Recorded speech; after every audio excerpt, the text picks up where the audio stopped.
one of the things we were talking about before the podcast was social media and the evolution of social media. And I actually think, like, I've spoken to so many people the last few weeks who've gotten just lost interest in social media. Like, I still obviously post every day on social media and do what I do, but I don't like going on it myself. I like longer form content like this, like podcasts, or like listening to people so I can try and learn. Whereas like you're watching like 30-second viral videos that's not going to teach you anything. Yeah, I think social media for like people like ourselves is good to put out, but a lot of people, if they don't put out, they're just taking in, consuming. So yeah, so it can be a very negative and confusing place as well. I try not to consume too much. I like to post. Obviously, like as a online coach, I kind of feel the more I post and more I put out, the more it comes back to me. So it's part of how I make a living.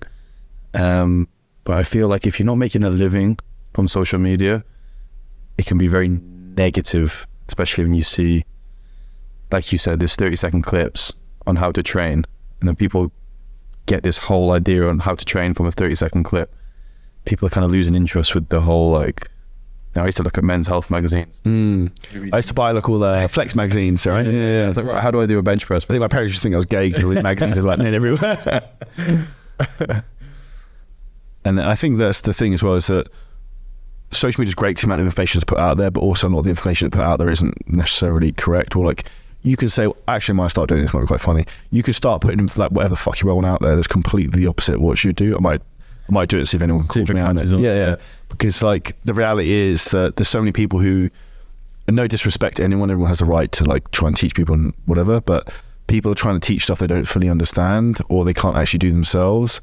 And that's very disingenuous. And a lot of people are trying to do that to try and make quick money. And I think those people get found out very quickly, because why I resonated with you straight away is because I know that you like the process of everything. And when you enjoy the process, you're not doing it to make money. It's just a part of who you are and what you want to do. Yeah. It's a side effect of actually what you love, isn't it? Yeah. But I think since COVID, everybody became an online coach, right? Like everybody did. And I'm not going to slate anybody because everyone had to find a way to make money.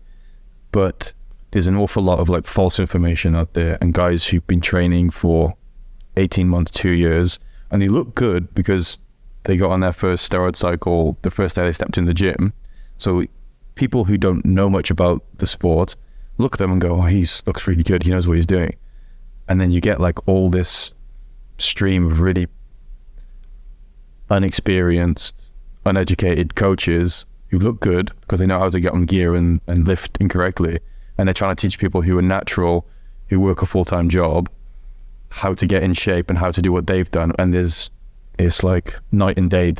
It's apples and oranges, right? Yeah. Like it's ironic you put it like that, because that's probably one of the easiest ways to explain it, and you can see them a mile off. Yeah. And how long have you been training for? 15 years. Yes, it's probably since I was like, I think I stepped in the gym first when I was like 15, 16. It's a funny story. First time I went to the gym, I had no idea what I was doing. And this is when I actually wished I had social media then. Is I went to this gym, I went and trained for 3 hours, did every single machine they had in there. And then I went to KFC because I was like, you eat fucking loads of chicken to get massive. And completely the wrong thing. I think next day I couldn't even walk. Like, but that's the reality where like people are very lucky now that social media is easy to have access to information, but you just need to be aware of who you're listening to and why. And I think even how that makes you feel, because even though I know that although I've done well in what I do, you always look ahead of you rather than what's behind you, if that makes sense. Yeah. So you get an inferiority complex because, I don't know, you've got a certain car, but someone's got the X car, or someone's got, you've got 18-inch biceps, someone's got 20-inch bicep, but you always want more, right? And it's human nature. Yeah, and it's a good thing to have.